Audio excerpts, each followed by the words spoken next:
and there's still time. Oh, what became of the likely lad? What became of the dreams we had?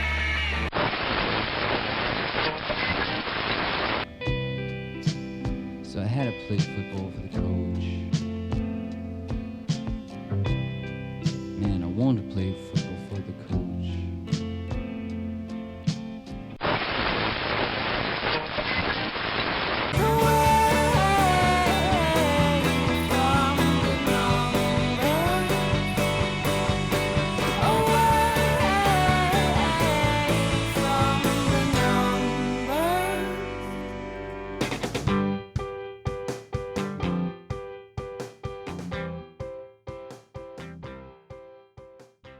Hello and welcome to episode 26 of There's Still Time, the AFTN podcast. You might hear a little bit of an echo because we're recording this in one of our outside broadcast shows. We're out in the interior again in Langley. Long way to get here, but it's going to be worth it, and we look forward to these roundtables. As always, I'm joined by my co-host Steve Pander. Hello everybody. And we've got a couple of familiar faces. We've got Zachary Meisenhamer, head honcho of the Curva Collective. How you doing, Michael? And Stephen Lamothe. Hello.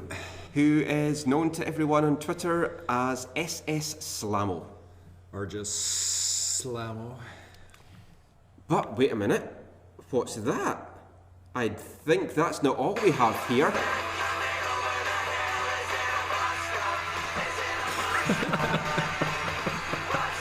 Are you kidding me?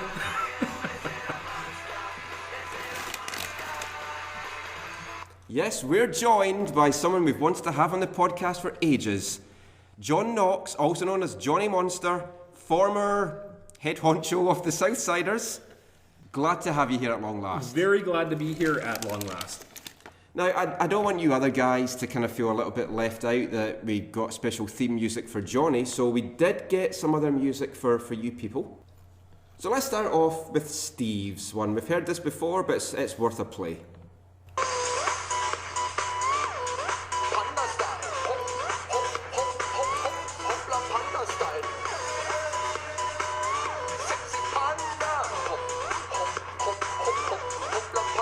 The listeners right now don't realize he is dancing across the room. Yes, and naked, which is not a pleasant sight. Somebody's got to make it for Jay Dubin to be here. That's very true. And for Stephen, he's known as Slamo. We couldn't get anything called Slamo, but we got something to do with slam for you.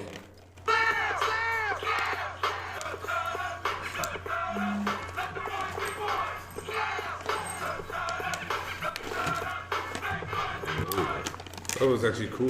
That was pretty dope. But The only thing better than that music was your moves, Michael. I think my favourite one though is for you, Zach. For anyone that's seen a picture of Zach, there's something about him that always kind of stands out. It's long, it's brown, it's hairy. It's his beard.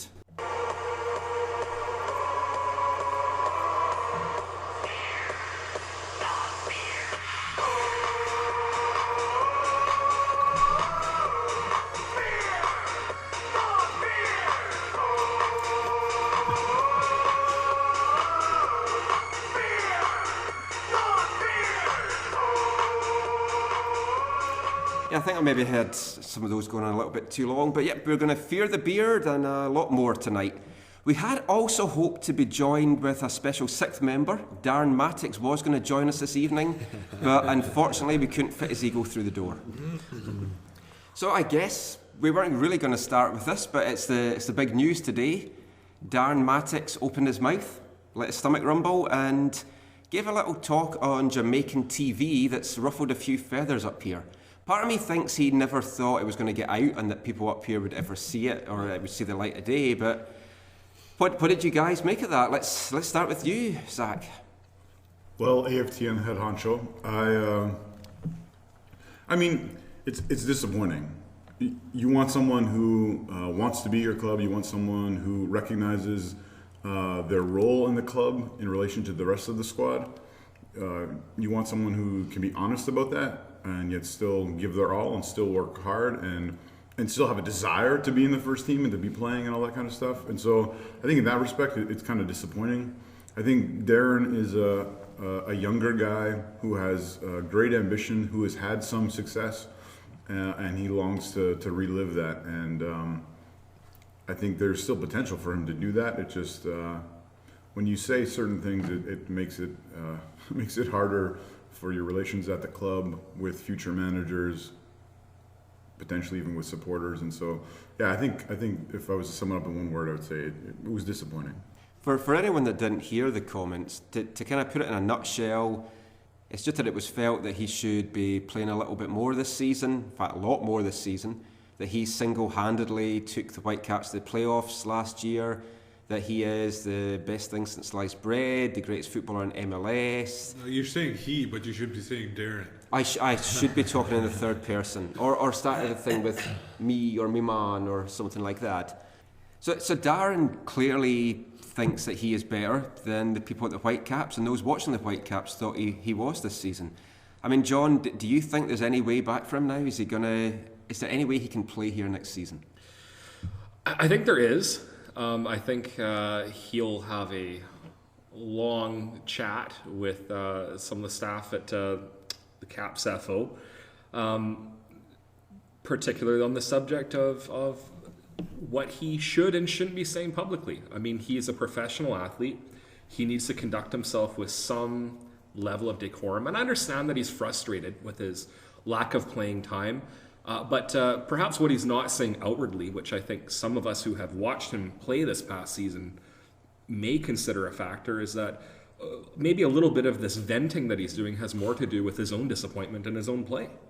And he's maybe having a difficult time coming to terms with the fact that he has gone from this NCAA college superstar to what amounts to being a bit player on a club where he was perhaps expecting himself to be the superstar. And I think it's been a tough pill for him to swallow. He is young, and young people tend to fly off the handle and say things they regret later. So I'm not going to hold this against him for perpetuity, but he needs to smarten up. I think all players, when they do public engagements like TV appearances and such, they need to be mindful that what they say can have a very significant reflection upon themselves and the club that they're supposed to be representing. So, Darren, knock it off. I think a lot of it has to also to do with the fact that he sees how much success his best bud Darlington Dagby is having in Portland. But that's because he's actually playing decent football. Yeah, exactly. But that's what I'm saying. Like, he sees that and he's feeling that he should be at that level too. For him coming back next year, I didn't think he was going to be coming back next year at the first place, especially if he graduates from his Generation Adidas contract. It's going to be costing over $200,000.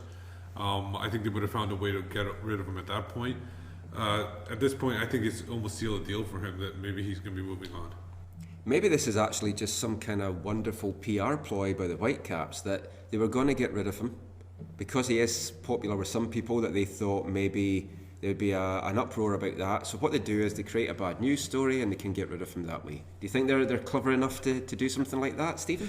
No, not at all. I think I agree more with your first point in that he probably just thought it was some local, Wayne's World local cable show down in Jamaica, and 17 of his friends would watch it and it'd give him a chance to be a bit more, clever with a smaller audience, and it came to bite him in the ass a bit. But yeah, I think there's a chance he'll be back again, not if he graduates off the GA.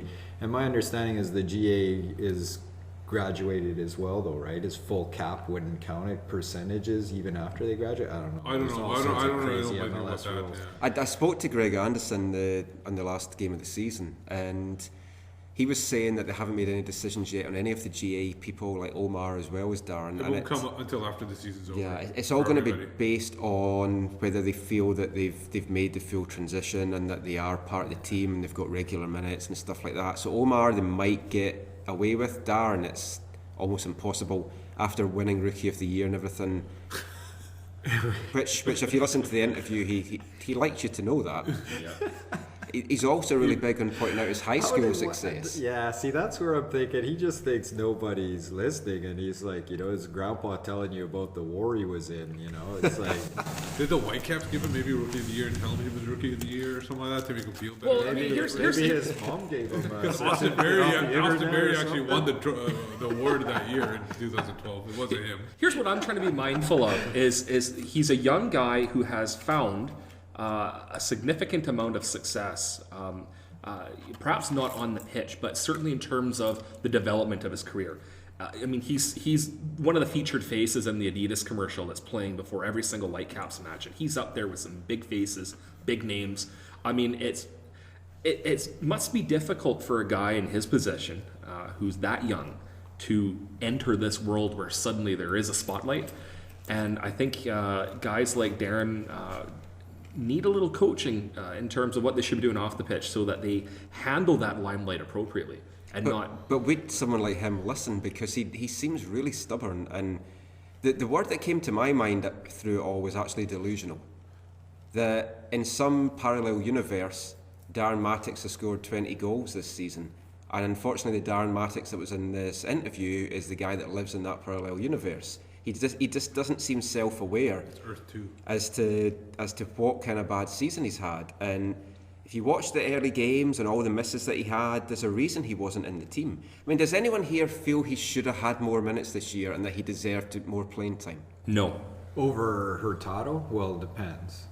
I'd rather see Kakuta get those minutes over Hurtado, but I think. But he also went through a spell of injury too, where his knee was hurting or something. And like that too, there's been chat on Twitter as well that maybe he was being punished a little bit for going away on international duty, which I don't know where that's come from, if that's more spin that's coming out. Rennie said those things though about, every time he's here he's either off on international or he's got an injury or whatever. So there were those rumblings anyway from Rennie. That is unfair though, because every time Tybert goes off to play for Canada, it's celebrated by the Whitecaps. It's on their website. It is very much hyped, and certainly that has to do with the fact that the Whitecaps are a Canadian club and Tybert's playing for Canada. But at the same time, when you bring in international players, when they go off and have some level of international success, it looks great on the club that they're playing for. And so I would think that if Darren Mattocks was playing for Jamaica with regularity, scoring like crazy, and really making a name for himself in CONCACAF, you would see the same sort of support and boosterism from the club in terms of promoting him as Jamaican superstar. But he's just not been a superstar this year. One thing I want to bring up about a tweet I saw by Weaver that was actually really telling how he threw Rennie under the bus, and then Weaver tweeted out Rennie actually stopped some of the veterans from actually going and a little hard on Mattocks. I thought that was pretty telling about what Rennie may be letting him off the hook a little bit. Well, or just trying to protect a young player. Yeah. If it was me, I would have one of the hard guys in the team go in and training on him and say, okay, cut out your attitude, otherwise this is what you're going to get. Well, see, and on the other side, watching in the background, watching Lee Nguyen play, and it's also an opportunity for the club to look at things and going, we're not, for young players coming in and going, every time I make a mistake I'm going to be shipped off or I'm done. It's an opportunity to look at a guy like Mattocks and work with him and show other young players that if you mess up once, you're not gone, right? It's not the end of the world. Just to put a little bit of clarity in it as well, Bobby Lenarduzzi had a mini conference call with some media today, and in that he confirmed that there hadn't been offers from England for Darren. There had been discussions that he might go and train there. He seems really perplexed and taken aback was the word that he used, that Darren's come out and said these things. And Mr. Russley here sort of have to stop because Zach's on his 20th scan game. But he said he was taken aback. That was the words that he used. The club weren't expecting that because they had a meeting last week, and apparently Darren didn't air any of those grievances during those meetings last week. They're trying to get hold of him. There's not been any word. He did also confirm that there had been interest in him from other clubs in MLS, but he then went on to say there's also been interest in a number of their other players as well. So kind of playing that down a bit. There's always chatter among the other teams. And he said he fully expects him to be here next year, but I feel he has to say that to try and get the maximum value when they get rid of him. And as long-time listeners of the show know, I've been trying to get rid of him since April, so I was kind of celebrating today that he's close to going.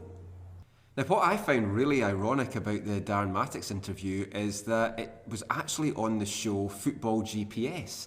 And anyone that's watched them this year knows that a football GPS is actually what Darren needed to find the net a lot of times this year. But anyway, enough about an egomaniac. So we're going to talk about a number of issues tonight, and from somebody that might be leaving to somebody that has left. And I guess we kind of have to start a little bit with the Martin Rennie firing, dismissal, let go, not renewing his contract, whatever words you want to go with. It's not renewing it. His contract was not renewed. There's a difference. I still say he was fired. No. Or canned, as I tweeted out last Monday. That's not accurate. I think it is. It's like, if your contract's not renewed, you no longer have a job, so you're technically He can collect dismissed. EI quicker. True. He's been contractually displaced. Contraction, yeah, there you go. So Zach's clearly sad by that. He's been eating for comfort by what he can tell so far in this podcast. Not saying he's put on weight, it's just what people that are listening to this can't see. He's on about his 20th Halloween candy at the moment. That's just been pushed towards me. But You would have heard it throughout the whole show. yeah, if you've heard kind of rustling, it was just that Zach was eating a little bit. So Zach, I know you were maybe not friends, but you knew Martin well. You've been a defender of him as head honcho of the Curva Collective. What's your thoughts on Martin's? Steve's actually the head honcho of Curva Collective. We just don't tell anyone that. No, you know, when you say friend is maybe a strong word. I would think of him as a friend, but like I didn't spend as much time with him as other people say, like Tater in the past or whatever. So yeah, definitely a good connection with him, and really appreciate him and as a person and as a coach, and the way he helped our club move forward. And you know, you could talk about debate whether that was enough or blah blah blah, whatever. But no, I think he was great for the club. I think he probably deserved another year. Personally, I understand why they let him go. I'm not a really big fan of it, especially because of the way things now appear, in that the club either doesn't have an immediate plan, or the immediate plan is going to be a little bit longer and more drawn out. I mean, your article I think was fairly accurate from the same things I was hearing in terms of Frank's coming. Like, this is like done. Like, sure, we haven't quote unquote talked to him, but it was like he is coming. Like, so they can say all they want that they didn't talk to anyone, you know, before they let Martin go, but we all know that's not the truth. And, We haven't talked to him, but we have his player evaluations on our desk. yeah. So which they're probably using now to get rid of people. yeah. So I think that adds to the disappointment, because I'm not saying they don't have a plan, but the plan, you know, is not going to be enacted quickly if they're waiting to talk to experienced MLS coaches, which also, I got to be honest, no one out there really excites me. Yeah, I mean, we'll come to the coaches that may be lined up, and I'll throw some names out that I've been hearing just in a little bit as well. Did you ever go to spin class with Martin? He was too busy unwrapping candies. Martin is a very positive guy. If you've spent, I mean, outside of press conference and post match thing, if you spend time with him, that's who he is, and that's how he talks. He's a very positive person, like, and always trying to be positive about things. And there's nothing wrong with that. And I'm just joking. I actually had a lot of time for him, because I think in amongst all this, when you're hearing stuff that some of the players are saying about him and stuff, it's maybe been overlooked exactly what he did with this club. He took the club from bottom of MLS. He took them to the playoffs. Yeah, we struggled in the second half of last season. We've struggled in the second half of this season and didn't succeed. But he did turn the club around. He turned a club around that was coached by Tommy Sowen. Let's not overblow it too much. But he's still, you have to give him credit, because he did turn it round. Yeah, And I think he brought some legitimacy back to the organization in terms of being a football club. Yeah. You know, our first year of MLS was an absolute disaster, and there are a multitude of reasons why that happened. But I felt, you know, having been a long-time supporter, I felt in the past couple of seasons like I got my old club back. You know, whether people agreed with what Rennie did or whether they feel he should have stayed or gone, I think what we can't argue is that we had some entertaining football. Things were moving in a positive direction, and I went into every match expecting like it was a winnable game. Yeah. Whereas in the first season, it was, oh my gosh, I don't know what we're going to be expecting here. So, my hat's off to Martin Rennie for that. I think he brought back a little bit of the fighting spirit. Maybe we needed a little more, but we were going in the right direction as far as I'm concerned. He did bring a feel-good factor. I do personally think myself the time had come for him to move on, because I think we were, I was going to say stagnating. I think Bobby's just in my head a little bit here with comments that he'd made before. But we this season. plateaued. Yeah, that's a fair way to say it. Yeah, and whether he could take it to the next level or not, we don't know. The thing that really surprised me is usually when a manager gets sacked, the bulk of the fan base want him to go, and the general consensus is that manager should go. But amongst the fans, amongst the hardcore supporters, amongst the media even, well, maybe not so much the media, but amongst the supporters, it seemed to be a pretty 50-50 split, that people wanted him to stay, some people wanted him to go. And you don't get that very often with a manager. I mean, Stephen, do you think it was the right decision? Did you want to see him go? Yeah, I wanted to see him go, but honestly, I'm more about the feel and vibe of something, right? And I thought, actions and behaviors and what I'm seeing should all match, and that's not what was occurring. There were the Dallas game sticks out of playing good and switching. I guess we didn't play good after saying, we played well or whatever. And I think that the positive personality or positive psychology, whatever you want to call it, it needs to match with the reality, right? So you don't try to make negative positive, you try to find positive in the negative. And I think he tried to make negative positive, which just is a mixed message, and it gets lost on anyone. And I think at the start of last year, what he was good at was motivating the younger guys to be competitive and making the guys like Eric and Davide work harder, which is why he got those results. When he tried to do that with more seasoned players like Nigel and that sort of thing, that's when you kind of lose the crowd, right? And some of the things we've heard about the senior players like Jay and Nigel and whoever else, I think part of that is that digging corn out of a dog do and pretending it's dinner. It's not going to work, right? It works in cow and beef. You have to pull actual positive things out of a negative occurrence, not make a negative occurrence positive. And I agree with you. I think he lost the dressing room, some of the, especially like you said, the senior players on that. He lost the dressing room because they're saying, "What's he talking about? We play like crap." And what exactly. What is this guy watching? Is he watching the game? Does he even know what's going on in the game? I think you lose players that way. I understand that that's the way he is in real life, but sometimes you have to change a little bit to where your players are. Another thing is, obviously, I think he coached a little bit scared, especially on the road in certain situations where he would just change his tactics completely and not play the same way that he would play in certain games. Like the game was the away Montreal game, where you had players, Rio Coker playing here and Brad Rusin playing here, and it just switched everything around. Alan Rochette up top. It was completely confusing to maybe even to his own team.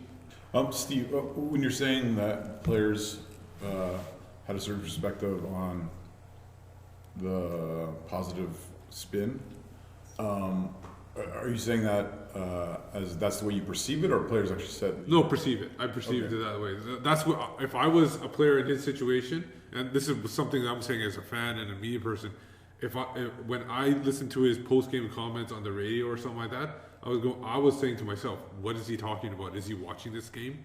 I understand he's got to be a little bit positive, like you said, but the way you said it was perfect. You got to take positivity out of the negativity and not turn it into positivity.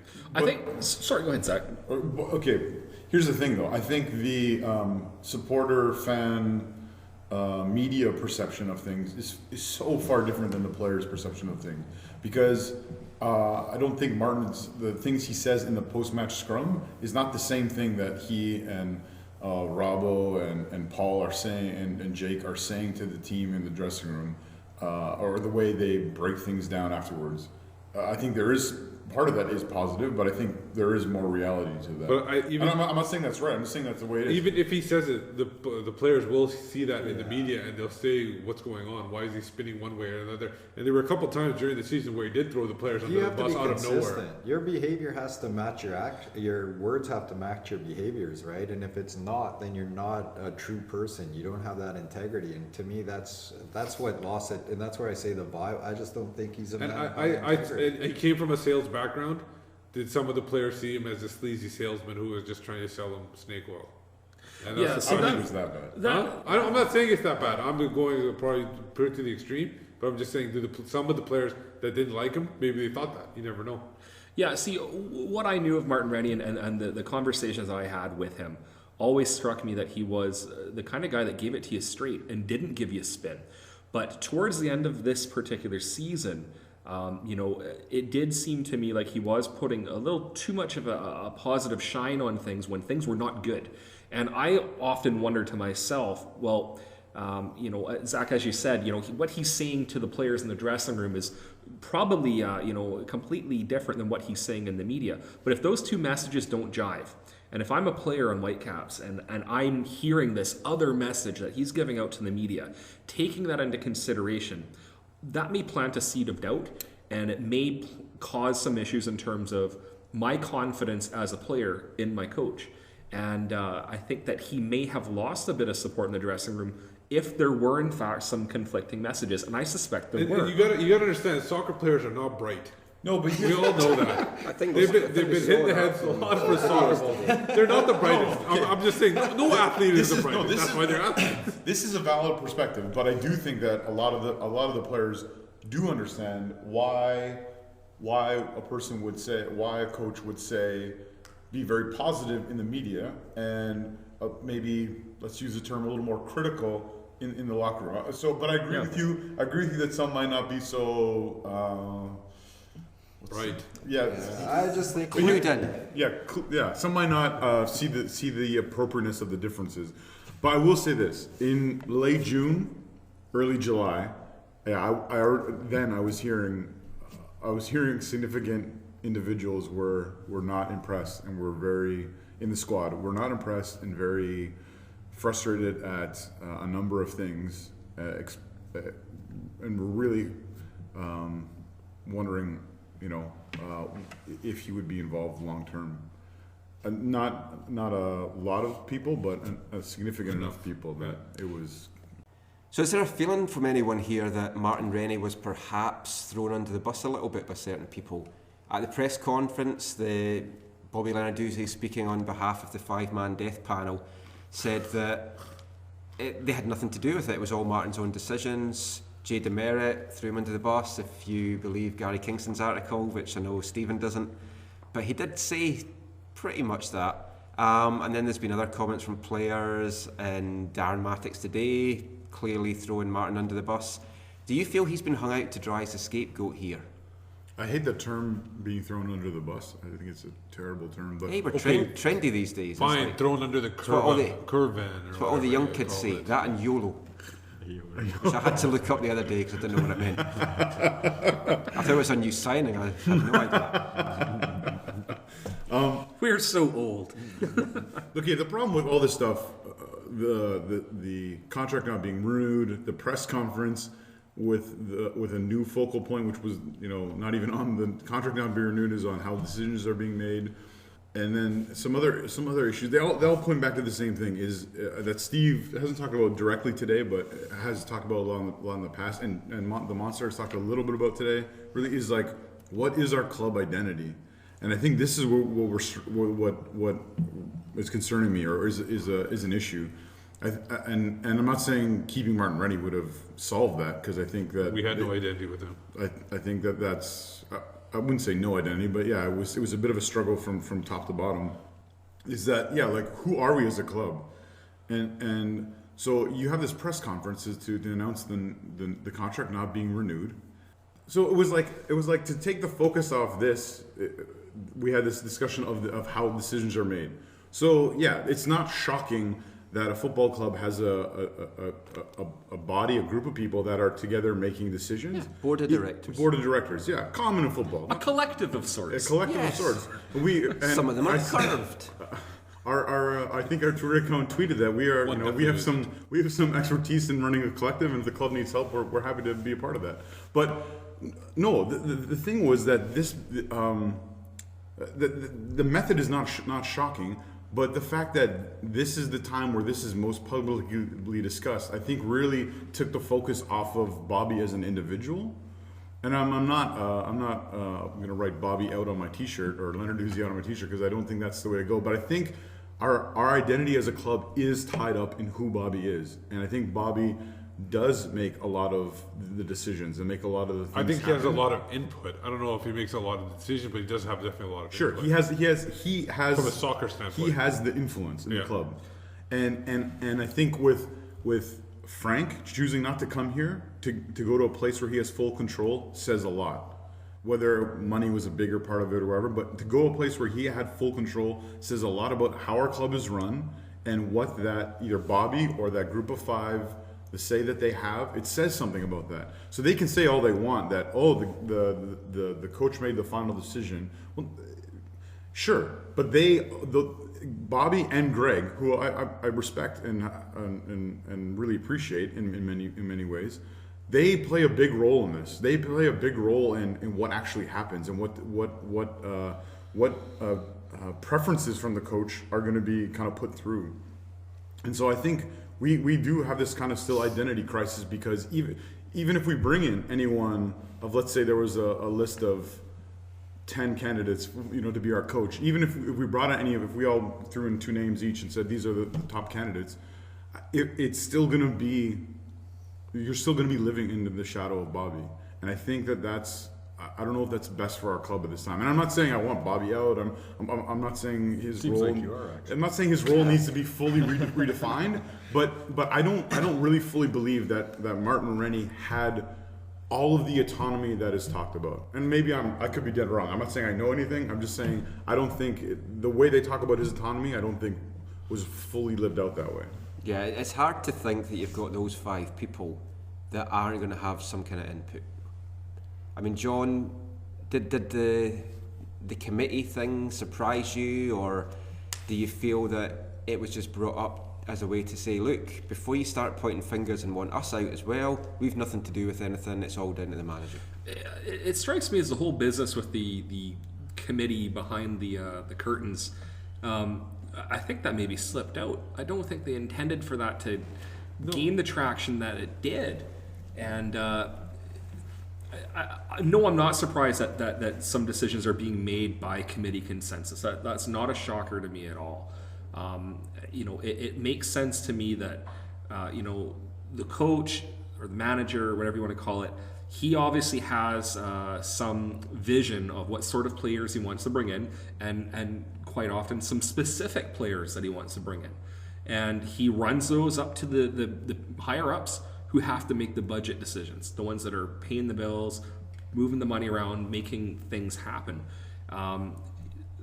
In a lot of respects, I imagine that what Martin wanted to do with this team maybe did not entirely come to fruition, because it's possible there were some financial obstacles he hit when he brought those personnel, up for consideration to this committee.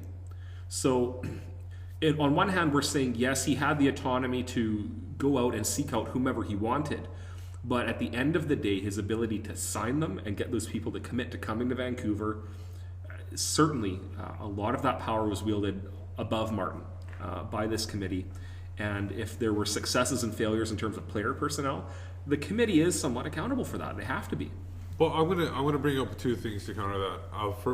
2 things is, first of all, you look at the DPs, Barry Robson, Kenny Miller. That kind of goes to what Martin Rennie wants to do for designated players. Cap wise, they were right up against the cap. There was no space. They even had to get rid of Rochat in order to bring Usted in. So in the way, I don't think he was hamstrung in budgetary way. It seems like he was able to fully spend to the cap. He brought in the designated players he wanted to bring in. they didn't work out, and the club, maybe the committee had to step in and say we had to get rid of this guy. Maybe that's where they stepped in order to do that. So I think he did have some autonomy. One thing is about the committee, I was surprised that it was made such a big deal about. I remember it was made such a big deal because no one's ever talked about it in this way. And the other thing about it is, Jason DeVos, before the Whitecaps came into this MLS, talked it on a podcast, a CBC podcast, where he said the Whitecaps are using a collaboration. He only mentioned at that time Greg Anderson and Bobby Lenarduzzi, and he said some other guys. So he did mention a collaboration. So they might not have mentioned it before, but it's not in the consciousness of the supporters and of. Well, that's the supporters' fault. They're not watching the CBC podcast. Yeah, true, fair enough. But the other thing about it that struck me was that when you say, hey, it's 5 people making this decision, then it's hard to say get rid of Bobby because Bobby's like, no, I'm just one of 5. Like, you can't get rid of me. Yeah, but that's not, like, that's how it's getting blown up in the media. But I'm sure they're not 5 sitting around there and going, okay, we want to sign Barry Robson. Put your hand up if you vote for Barry. That's not what the committee's doing. At least in any board of directors I've been involved in, that's certainly not what's happening. It's like, you're sitting there and it's like, okay, this is a matter for financials. Who's the financial expert? Okay, let's talk to Mr. Treasurer, right? What do you think about this? And then that's how you come to the decision. So I would think anything soccer related in a committee like that would go to Bobby, right? I mean, that would just make sense. And the thing is, they were mentioning in the press conference, I don't know if he went into total detail, but he said that Martin Rennie would bring certain, like the designated players up to us, may have to make a case for those players, and then we would say okay. And obviously they did, because they brought in Barry Robson, Kenny Miller at the time. And Mustafa Jarju, so I think we know. Well, that was the year before. That wasn't Martin Rennie. That was Tony. Yeah. Okay, the executive committee was still there. They made that decision. That's true. It's the same 5 people. You talk about Barry Robson though. I've heard the straw, and I might be wrong on this as well, but I've heard the straw that broke the camel's back was when he face to face disrespected Bobby. Like, that was when it was like, okay, this is over. Well, you can't disrespect the management, the person in management. No, but he disrespected everyone else. Like, everyone else, and it wasn't until he disrespected. Allegedly, yes. Well, I mean, you talk to his teammates. They say he had no respect for anyone. Yes. And he treated everyone that way. But it wasn't Brad until Knighton described him as the angriest man he's ever met. Yeah, but it wasn't until he really disrespected Bobby that he was out. I have no problem at all with the committee. If it's as they say, they don't interfere in playing personnel and personnel decisions unless it's on a financial basis. So if they can't afford someone, fair enough. But if they say to Martin or whatever manager, you can't have that player because we don't like him, we don't think he's good for your team, we think you can get better or whatever. So if it's not a financial decision, I do have a problem with that. But they're saying it's not, so you have to kind of go by face value whether you believe it or not. But what it does do is it creates this illusion of possible problems for any future manager coming in. And of course now, with no Frank Yallop coming, they're having to find a new manager. So we'll talk about that just now. Before we go around the table here, we put some questions out into the chirpy land, and we got some tweets back from people with some ideas of who they would like. So Steve will go over some of those just now. So first of all, we have Alan Koch. I thought might as well go at the top. Alan Koch from at Alan Koch SFU, who Slamo actually probably will say he should be the coach. He actually tweeted out, seeing how NCAA coach Caleb Porter has done well with the Timbers, maybe the Whitecaps should look at Canadian Sasha Surovolsky. He knows the North American game well. Now, of course, I didn't know who Sasha was. Oh my! So I actually looked it up. So I looked it up. No idea either. He's actually the coach of. No, I didn't know who he was coaching. Like 20 years. He didn't know Has who he he got was something coaching. to do with Thunder Bay Chill? No. I didn't know who he was coaching. I didn't know who he was a coach. I knew him as a player. I didn't know who he was a coach. I still Hey, don't wait, know. what's the penalty? He was a coach. He's actually a coach for Maryland Terrapins, who's actually a very good NCAA school and program. Hey, what's the penalty for Goff mentioning Thunder Bay Chill ahead of Slam? I know, now I can't say Tony Calistro. So he brought the Caleb Porter thing into there. Brenton Walters at cap offside says, "Give me Christ or give me death." He might have to accept death, and we'll see. Nelson Santos at Grandstander 1. Ian Holloway. Watching his teams appear to be a great motivator. Think MLS style of play will suit him. He might cost dollars. He also would have no idea about MLS rules, and there's no way he's going to get his head right that. I mean, that's My head might that's a explode. fantasy land. Yeah. Nelson's Yeah. talking fantasy land. I love him, but he's talking fantasy land. Colin Tyner at CH Tyner says, are any of the right men available or are they already taken? He goes on to say, if supporters want a manager who is committed to youth development, isn't Carl Robinson the safest bet? Matthew DeCap at Elisant X says, we need to bring in a big name with pedigree, splash some cash. Bob Bradley gets my vote. Colin Elms at Colin Elms, obviously a big fan of the Whitecaps, says John Herdman. And then you tweeted back, oh, that's interesting. Obviously mentioned thinking he's a women's coach from golf. He said, oh, that's interesting. And so Colin Elms replied, because he actually knows what he's doing. Not because the team's full of big girls' blouses at the moment. Yeah. Big Mac at CP_CNC says, you're going to maybe have to help me with the pronunciation. Jupp Heynckes? Jupp Heynckes. Jupp Heynckes. Obviously, Bayern Munich fame. Yeah, Jupp was a phenomenal striker for Mönchengladbach in the 70s, won the European Cup. I'm talking about managerial. But managerial, he won the 1998 Champions League with Real Madrid against Juventus 1-0, and then recently with Bayern. I'd never heard of him either. I had to look him up. He all goes on to say, everyone is so MLS focused, let's go outside the box. Jupp is also retired. He's 68. Yeah. And those were all the tweets. Another year and he's my favourite number. But is he retired actually? Yeah. He's officially retired. Okay. Floro retire? Benito? We also had one from Ryan Med at Ryan on the Coast, who says, Sir Alex Ferguson. It'll be a good tune-up for him prior to joining Beck's Miami franchise. So that's what some of our listeners were looking for. So let's just quickly go around the table, just very briefly, and give me who your dream person would be, and like realistically, like don't pick like Jose Mourinho or something like that, but who your dream person for the job would be and who you think will get it. So we'll start with John. I'm going to be that guy, Tater Torgerson. So is that your dream or your... You know what? Here's Go dream in realistic. Let me just lay this out, and you know, I am a Tater loyalist. There's no question about that. So I'm absolutely biased about it. But here's what I'm thinking. If you put Tater in charge of the club that Martin Rennie finished with, up against Martin Rennie coaching the team that Tater started with, True. I think Tater cleans Rennie's clock right off the park. And Well, he did, didn't he, actually? Well, here's the thing. See, Tater, what I liked about him was, number one, he believed in our youth program very, very strongly. He made it quite well known from day one. It doesn't matter how old the kid is. If he's good enough, and he'll be on my 18 or in my starting 11. Which is what Nigel Reo-Coker's been saying as well. He loves that. If they're old enough, they're good enough for Yeah, his. absolutely. Number two, I have watched the 86ers and Whitecaps over many, many years. And one thing I can honestly say is I have not seen players play for their coach like I did see with the guys who played under Tater Torgerson. He was a motivator, and he was a guy that got them to believe in themselves and the shirt they were wearing. And Tater also was a guy who I think he wore his heart on his sleeve. We saw it when we knocked off Toronto at Swangard in our first big clash of a second division club against the big MLS giant. And you know, Tater doing his somersault across the pitch. This is a guy who cared about the club. He wanted to be here and he wanted to make something happen here. And you know, I'm certainly jaded about the short leash that he got here in the first year of MLS.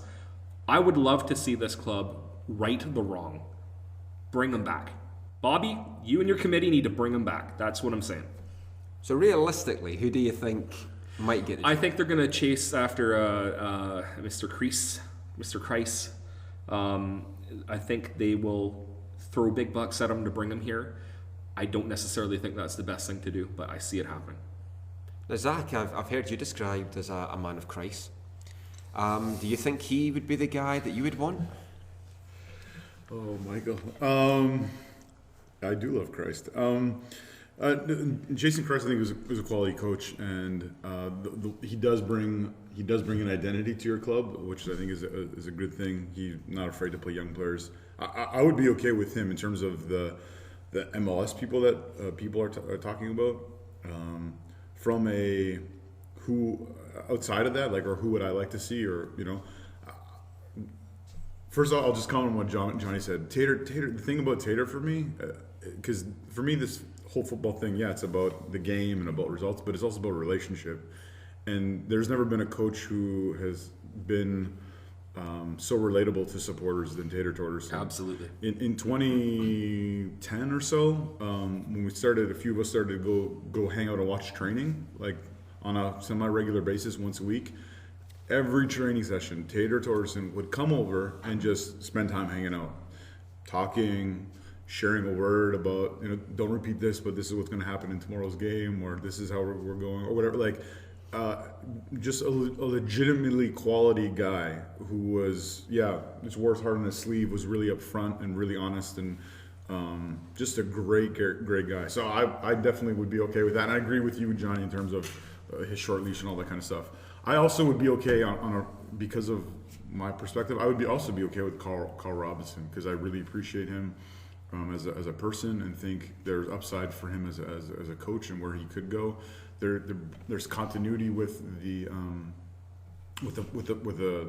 squad and stuff like that, and there's appreciation for him on the squad. The downside to that is it would kind of look like the club again is not speaking the truth in terms of hey, we're going to take our time, we want MLS experience, blah blah blah. I mean, they could spin that and say, oh, he's had MLS experience as a player and as an assistant coach. I feel though, if they then put their hands up and said, look, we've interviewed everyone and we actually think this is the best direction for the club, more folk hopefully will accept that. Yeah, but in doing that, once you say with Martin Rennie, we're willing to grow with a young coach, and then you cut that, at least in enough people's eyes, prematurely.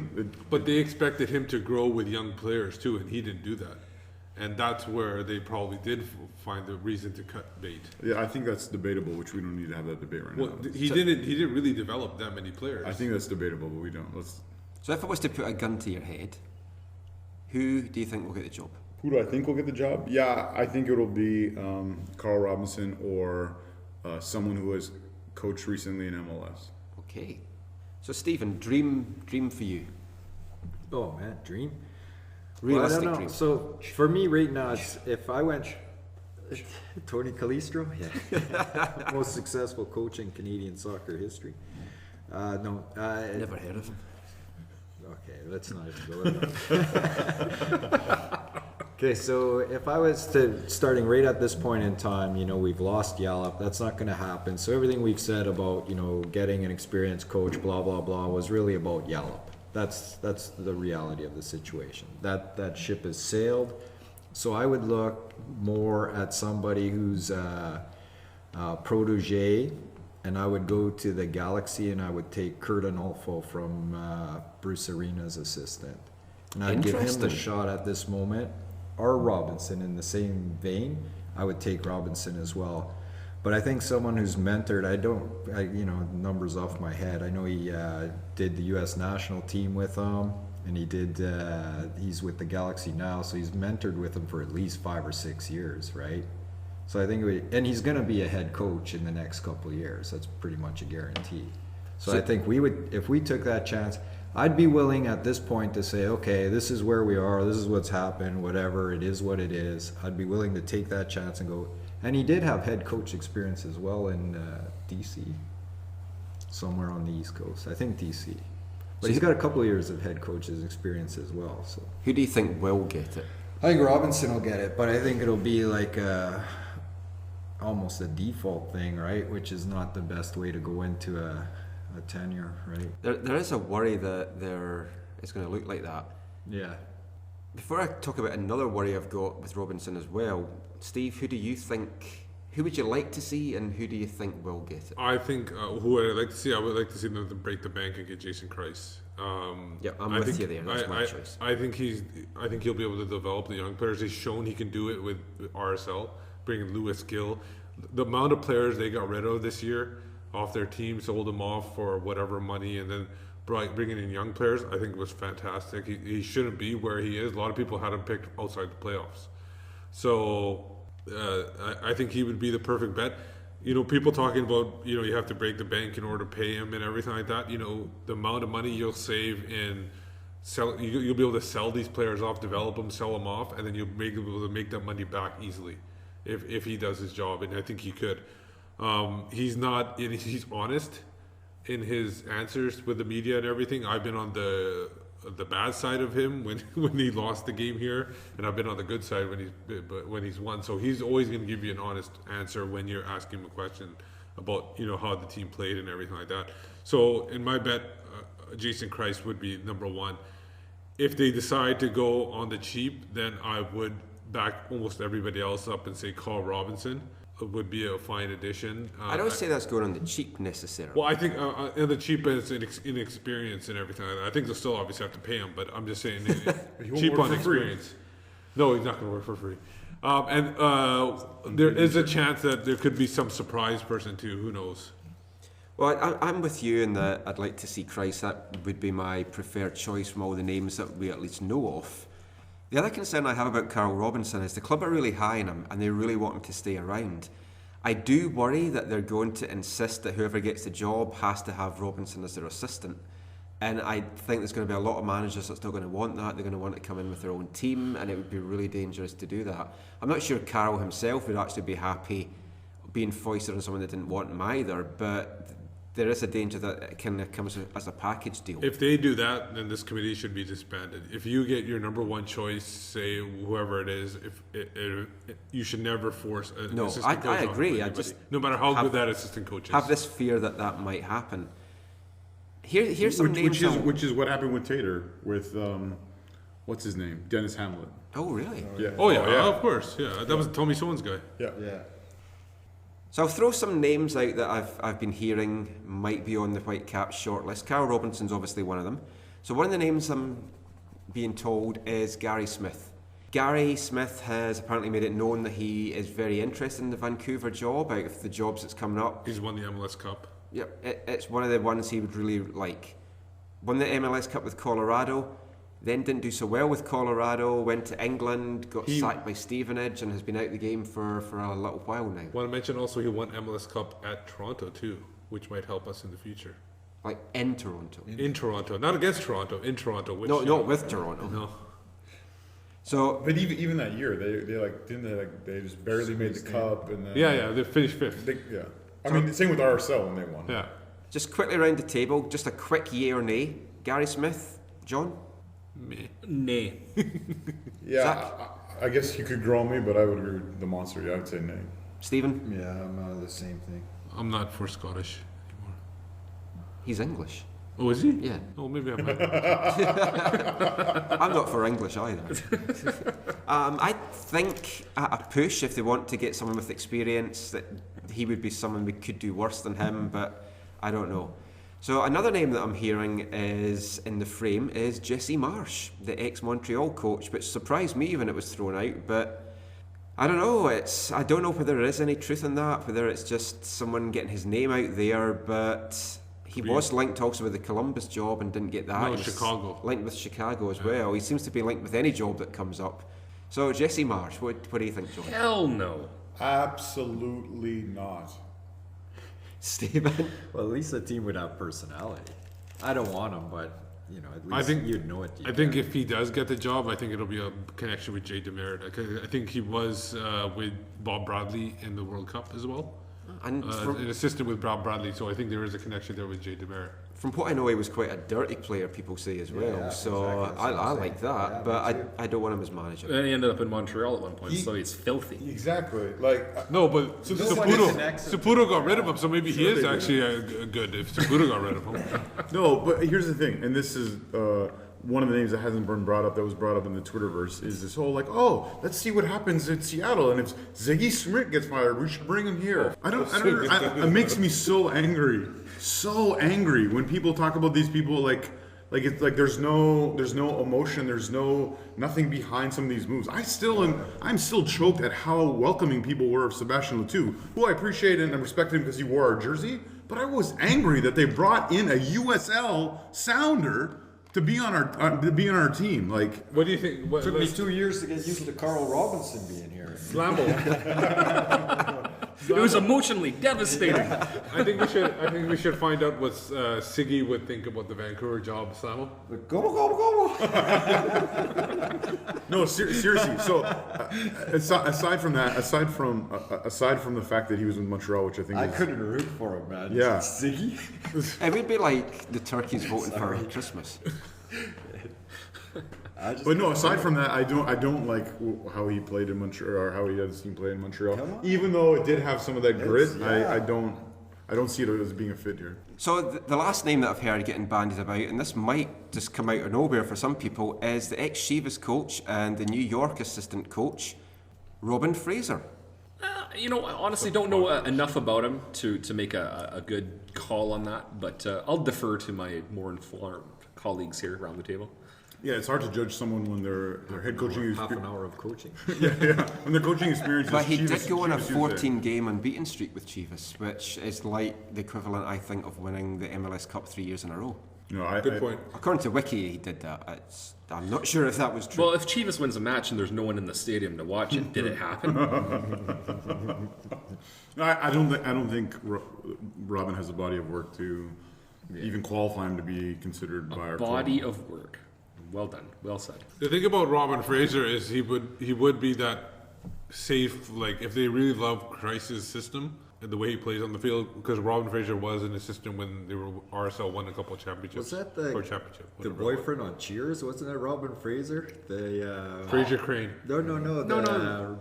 What's her name? The tall blonde girl, or Shelley dark-haired Long? girl? I mean, Oh, the guy with the accent? Actually, Robin. Yeah. It was Robin Fraser, right? What was her name on the show? Diane. No. What's her name? Kirstie Alley. Yeah, what was her Oh. name? Her boyfriend, her husband was Robin Fraser. Oh, nice. She looks like Siggy Schmidt. It all ties Yeah, we've come together. full circle. I think I would maybe actually have him out of those candidates as maybe my second choice if it got down to that, just because I think he must have learned a lot in New York. But who knows? But is this what it has come down to? no, See, here's I'm just gonna rant for a second. No, here. remember, I just want to, before you go to the rant, remember this is a short list. There are obviously going to be more people available once the playoffs are over. Oh, sure, yeah. And I want to throw I'm making a point without throwing out a name here. We were talking earlier about the identity of the Vancouver Whitecaps club, organization, etc. Here's our identity in a nutshell. We are the most successful club in North American soccer history. We specifically have a world record in terms of number of undefeated matches. We are a club with stature, prestige, history. We're the oldest club that is currently participating in MLS, and that's even if you don't include our NASL history from the 70s. We are probably the most historically significant football clubs on the continent, and we should be going after the best. And if we are not able to attract the best, there is something wrong. Either we're not making enough of an effort to get the right people, or they're avoiding us because they don't like what they're seeing here. And I can't speak to what the issues are, but if we are this club, and certainly I gave Barber a lot of stick for his whole top 25 club, shtick that he was pushing for a while. I mean, it was all rainbows and sunshine and BS. But the fact of the matter is, we are an important club, and we should be going after top-notch people, and they should be coming to us looking for work when it becomes available. And if they're not, you have to ask why. Here. And then fix it. Yeah, That's fantastic. You should be on our executive committee with stuff like that. Football. Carl Robinson's the only guy on that list that isn't on every single club short list that's looking for a coach. Yeah, I know it's baffling if that is some of the people on the short list, but there could be other names come up. Dominic Kinnear could be one. Hey, let's throw Paul Dalglish in. He knows Kakuta Mani, so we can bring him here, get Kenny in as GM, keep the Scottish thing. That'd be awesome. So let's see what happens with the Caps managers thing. I think it's about time that we wrap this podcast up. There's a lot more that we were going to talk about, so I think we might save that for episode 27. So for now, I just want to thank everyone for joining me. And a quick go around the table, let everyone know where they can find you online or wherever. John? You can find me on Twitter at Johnny Monster. That's JOHNNIE Monster. All one word. Thanks. Zach? Zachary AM, or at Zachary AM on Twitter, or the movement's at Curva Collective. Stephen? At Slamo, SSSLAMO. And Steve? At Whitecaps Beat and on AFTN. And you can read all our stuff online at aftn.ca, AFTN on Canadian Soccer News. If you want to drop us an email about anything, aftncanada@hotmail.com. I'm Michael McCall. You can find me usually at the women's volleyball up at SFU. It's a good sport to watch. And you can With no find dressing rooms. Especially when they trim the hedges, you can peek out over top. I like when they go for the high shots. I thought he meant something else when he said trim the hedges.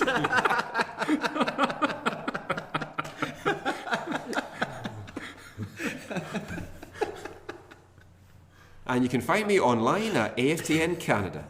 And Crime Stoppers. One day I shall come back. Yes, I shall come back. Until then, there must be no regrets, no tears, no anxieties. Just go forward in all your beliefs and prove to me that I am not mistaken in mine.